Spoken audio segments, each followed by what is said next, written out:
Hello and welcome to another ATP Geopolitics video with myself, Jonathan M.S. Pearce. This is a Ukraine war frontline update for the 7th of May 2023.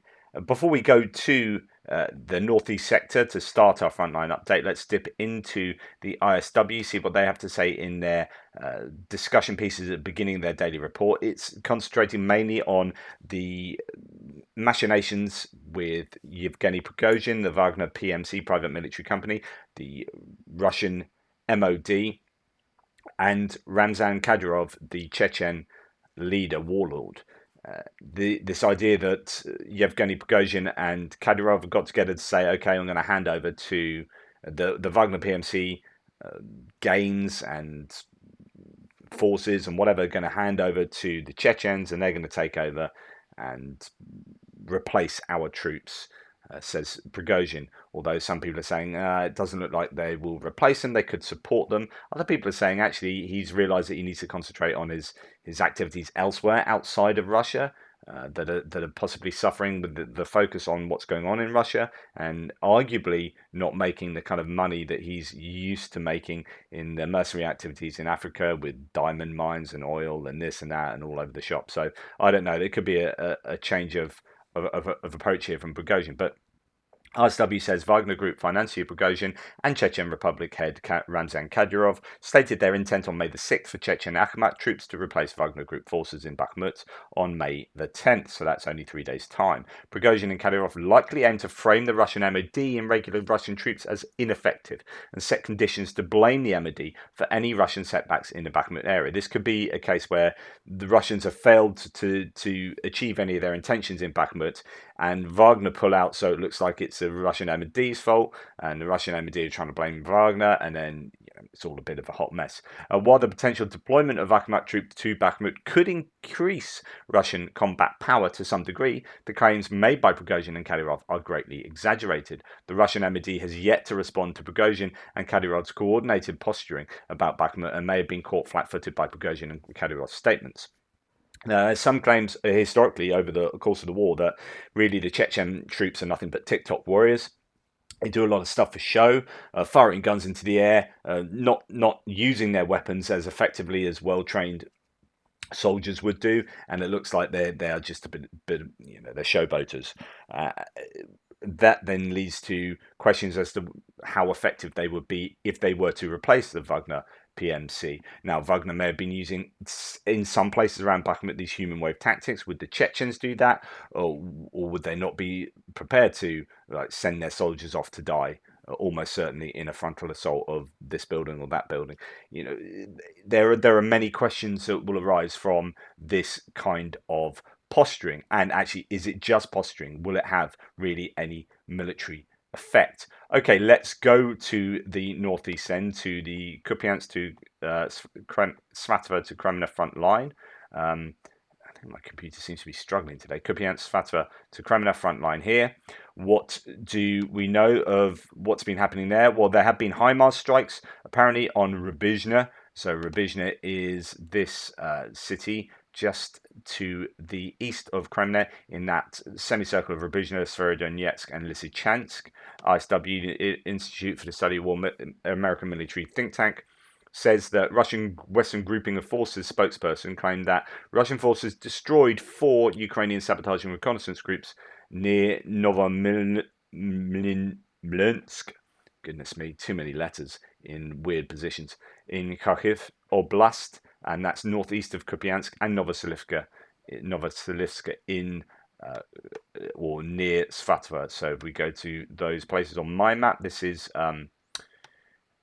Kupiansk there, northeast of Kupiansk. That's going to be in this area, somewhere in this area, as the map renders. And then coming on down to, so I'm not exactly sure where that first place was. Might have to zoom in a little bit more. Yes, there it is. Novomlinsk. There could be some activity there with Russians taking out reconnaissance in force groups of the Ukrainians in that settlement, and as well down in Novoselivka here, which is just to the west of Kuzmivka.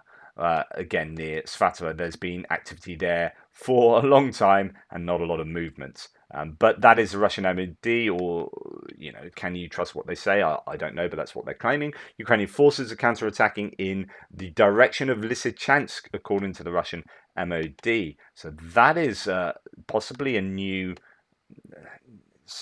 bit of movement there. If the Ukrainians are attacking in the Lysychansk area, again, what does that mean? Does that just mean activity around Bilohorivka? Is there some kind of counter attack going on, or is this just the normal activity we've come to expect of that area? I don't know. And then that's really the northeastern sector taken care of. There is the claims of normal activity in around Bilohorivka, Sinkivka, which is up near Kupiansk again, Shpirina, which is further down south. But other than that, not too much to mention. Spirina is all the way down here, talking about activity there. So really, in that northeastern sector, fairly quiet, really is calming down. And then we come to Bakhmut, as ever. And indeed, there's been some activity north of Bakhmut in this north of Soledar, even in this tiny village of Saku Vanseti. Syriac Maps claims that the Ukrainian army launched a counterattack and recaptured some positions west of Sako Ivanseti. They have that area, and actually, my mapping hasn't shown a reflection in what's happened over there over the last, I don't know how long, but Syriac Maps now has this whole area, not just that little pocket there, but this whole area not under the control of the Russians. So I've shown you where the difference in the mapping now is from what I had yesterday. So quite a bit of territory now not under Russian control. That was, I say quite a bit, it's only a few fields here and there really, but it could indicate that the Russians are starting to move to a defensive posture in this area, up and down the area, not just, well, I don't know if that can be said about Bakhmut. Actually, they still seem to be on the attack in Bakhmut. I don't think they're on the defensive at all. But there are big question marks as to what activity really is taking place in Bakhmut, how it's looking, considering Prigozhin has announced that he's going to be pulling out Wagner on May the 10th. Okay, so we'll go to what the ISW say about Bakhmut. So the ISW says Russian forces continue to make marginal gains within Bakhmut as of May the 6th. So yesterday, geolocated footage published on the 6th of May indicates that Russian forces likely advance further in western Bakhmut. And they point to this footage. There's a lot of footage of quite a bit of artillery taking place, about artillery attacks on Bakhmut. There's been talks about thermobaric munitions being used and incendiary as well. So we go to further footage of incendiary munitions being used last night. That's 2 nights in a row. Russian forces keep pummeling Bakhmut with incendiary projectiles. As Euromaidan Press says, they're 2 nights in a row.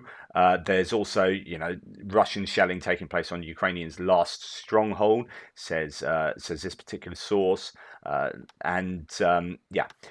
that's what's happening now. That footage here is geolocated.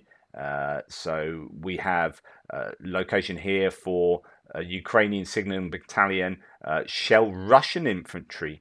Actually, in this footage, so this is Russian infantry at this position, and this is a geolocation that ISW are talking about. Let's go and find out exactly where that is. My favourite part of the day, because I'm that sad.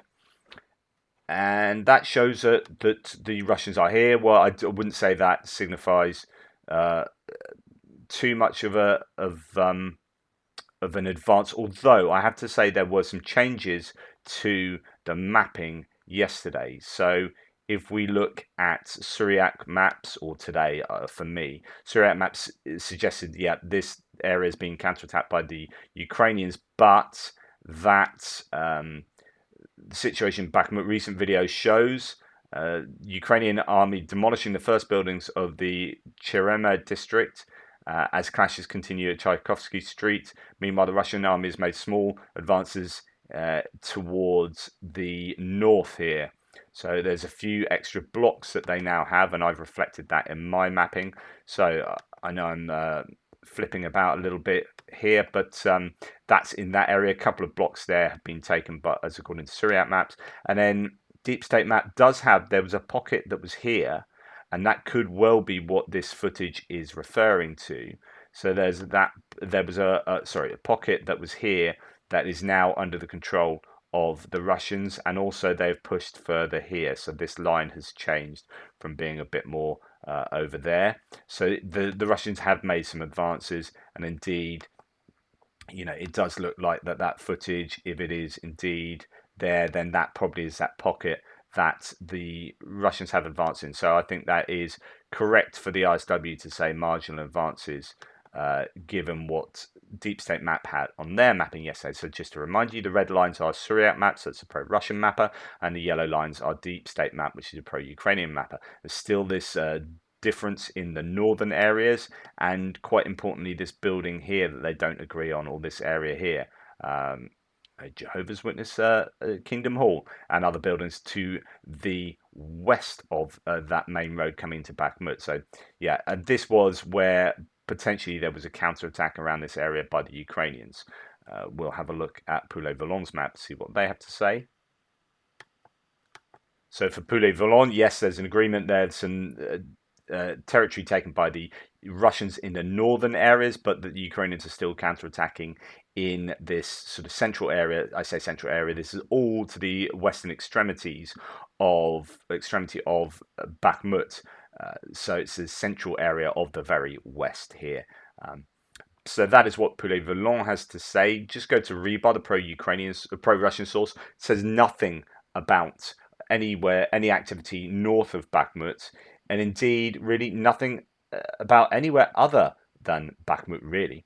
In Bakhmut, assault detachments of Wagner PMC are fighting along the street of the liberators of Donbass. To the northwest, Russian units managed to break through the defences along Pobedi and Tolbukin streets. So that's where we were just talking about in the north. Along the line of contact, units of the 3rd Battalion and 93rd Brigade of the Armed Forces of Ukraine are mining areas with anti-personnel mines, MON-50. Russian artillerymen and aviation strike at fortified areas in low-rise buildings. One of the units of the Armed Forces of Ukraine was withdrawn from Bakhmut due to huge losses. The personnel was sent to Hostomel for resupply via Pavlograd.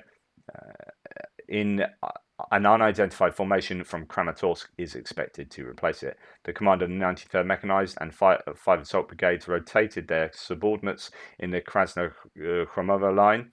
The units withdrawn from the battles were sent to training grounds in Sloviansk and 15 kilometers west of Bakhmut. So concentrating much more on what the Ukrainian troops are doing rather than any significant gains for the Russians. And that is their whole frontline update there. So that's to indicate that nothing much else has happened.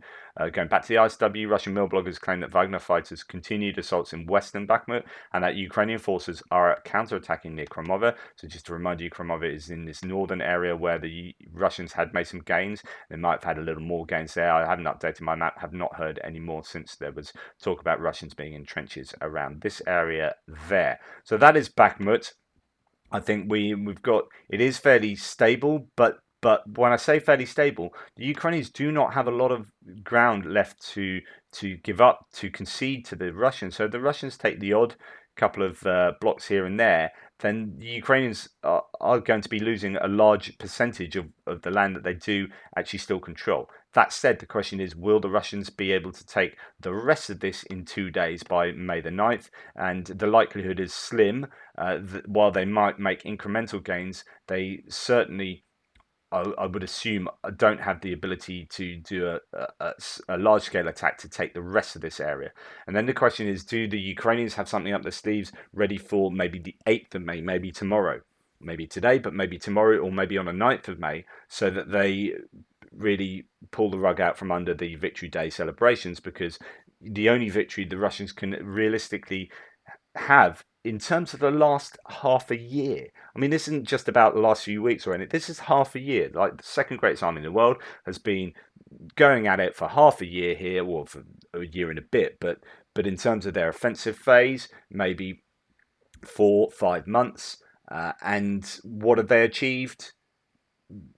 Nothing. And it looks like, if Ukraine do something funky on the 8th or 9th, that they will have absolutely nothing to celebrate on their Victory Day parade, on their Victory Day. So anyway, that's Bakhmut. I guess it's time to move on further south, just to let you know that the War Mapper map here says there have been no confirmed changes to control since the last update, so they haven't seen any control changes, even though some of the others have. And as I say, there is still like quite a lot of activity, aviation, artillery activity taking place. So it's pretty hairy in Bakhmut, even though territory hasn't changed on a mass scale. And as I mentioned in the news article and at the top of this report, Prigozhin has published a report to Shoigu with a request to hand over the positions of Wagner to the Kadyrovites. So there it is in writing, and that's what the ISW were referring to. Right, let's move on further down south. So as we swing out from Bakhmut, there are still claims of, or at least the general staff of Ukraine say that New York, there's still activity around there. Quite what that has been and what the outcome of that has been, I can't be precisely sure. And here is Adivka. We've got activity around Novobakhmutivka, according to the ISW. Says a Russian blogger claimed that Russian forces conducted an unsuccessful attack near Pervomaisky. Russian sources claim that Russian forces conducted positional assaults west of Novobakhmutivka. So that's unsuccessful attacks around Pervomaisky for the Russians. That's Russians claiming that themselves. And activity, positional sort of battles taking place in Novobakhmutivka and Novokalanyove there. Now, then we have, if we look at Vuhledar's map, this is Adivka here, just the southern area, and we've got an indication that Ukrainians took back some territory north of Vodyane and Opitny. When we go and look at what the ISW says, the Mill blogger also acknowledged that the tempo of Russian offensive operations along the line has declined. ISW has previously assessed that Russian forces have largely decreased the tempo of offensive operations throughout the theatre, including the Adivka front, and preparing to transition to defensive operations ahead of the expected Ukrainian counteroffensive. Ukrainian forces likely conducted a successful limited counterattack southwest of Adivka. Geolocated footage published on April the 30th indicates that Ukrainian forces likely conducted a limited counterattack north of Vodyane and made marginal gains in the area. The Russian MOD claimed on May the 6th that Ukrainian forces are counterattacking in the Adivka area as well as around Bakhmut. And the ISW has previously assessed that reports of Ukrainian counterattacks throughout Donetsk appear to be a part of an ongoing pattern of localized and limited Ukrainian counterattacks. Now, these claims they're not actually just from the 30th. I don't know, maybe the footage is from the 30th, but these seem to have come out on the 5th of May. And there's talks about the Ukrainian positions being shelled in this area. So this is where the Ukrainians are. Let's go and check that out and see if it fits in with Vuhledar's mapping. So the Ukrainians, yeah, okay. So the Ukrainians are there. That seems pretty reasonable. Let's continue. They are also in this area. Brilliant. I'm so glad I did that. Stupid fingers. So they're also in this area, which is, yep, pretty much the same kind of area. And then as we come down, there's a correction to some of the geolocation here. And it seems that the Ukrainians might well be in this area too. And is that exactly the same? It looks like it could be. So yeah, that's exactly the same kind of area. So does that show that they've increased their territorial gains in the area? I'm not particularly sure it does. The corrected one, yeah. So there you go. I'm just going to check this last one, as this says it's a corrected one. And have they made any gains? Oh, okay, so that is interesting. So that corrected one shows that there are gains. At least the Ukrainians are in trenches there. Whether they're still there, I don't know. They're under artillery bombardment, mortar fire probably from the Russians. That then, well, that places them more in kind of this area, but the Ukrainians might well have made some gains in the area, as according to those sources. So, interesting. A localized counterattack in the Adivka area could have produced a territorial exchange there. And then the ISW goes on to say that the Russian forces did not conduct any confirmed ground attacks in Western Donetsk Oblast on May the 6th. and that Russian forces repelled a Ukrainian reconnaissance and force operation in Western Donetsk Oblast. Again, where is that? Not too sure. Western Donetsk Oblast could refer to anywhere going down to probably Novomykhailivka, but it could also be Vuhledar area as well. Seems to be there's activity going on in all of these places. As far as Adivka, Marinka goes, you get Marinka get mentioned in a kind of single word. So yeah, Adivka and Marinka, unsuccessful offensive operations of the Russians in those areas. So no explicit information outside of Adivka in this area. So Marinka, Novomykhailivka. That reporting from Ukraine did a whole video pretty much on Vuhledar talking about how the Ukrainians had taken back this area to the south of Pavlivka, and that the Russians were using heavy aviation attacks on Vuhledar, and they've destroyed several buildings there. And I've mentioned that before, the FAB 500 bombs being far more effective in taking out the buildings than artillery. And here you can see the buildings taken out. Reporting from Ukraine said in one of these buildings there were Ukrainian troops, as it was hit by the FAB 500, by the aviation bombs. But you can see that these are far more effective in destroying entire areas, entire buildings come down, whereas previously with the artillery, like the size of the artillery shells, they do minimal damage to buildings like this. They just cause a lot of fires and this and that, but they don't actually structurally challenge the buildings. The FAB 500 bombs definitely do, and they are a real problem for the Ukrainians. There are quite a few troops in and around Vuhledar, it seems, Ukrainian units there, as according to reporting from Ukraine. So it'll be interesting. Like I've talked previously, I've done a whole bunch of threads on where counterattacks will take place. In fact, it's probably a good time to mention that. So I asked my members what they think the main thrust of the counteroffensive, where it will happen. Most people saying Zaporizhia Oblast through Melitopol to Berdyansk, what I was talking about in my recent threads and my extra videos. But 23%, so about a quarter of people, of the members here, saying that they think it could happen through Vuhledar to Mariupol. And then about 10% of people, Bakhmut or Adivka or Marinka, so somewhere around those Donetsk areas. So that is to say, a quarter of people think that the counterattack could take place coming down through Vuhledar to Mariupol. But of course, I don't get given that many options for those polls, so I only get to say 5 things. There would likely to be a combination of different options, aren't there? So that is. There's not a lot of information coming out from Vuhledar, but the Russians are continuing to hit it with a variety of different munitions, although reporting from Ukraine said that airplanes from both sides have been taken down around that area, so they are now resorting to artillery as opposed to those FAB 500, but I don't know. We'll see if that is the case. And as we come down to think about Zaporizhia, there's just normal claims of defensive posturing going on there. There has been Russian occupation authorities temporarily suspended transport across the Kerch Strait. That was yesterday. Been worried about traffic since resumed, but worried about it getting hit.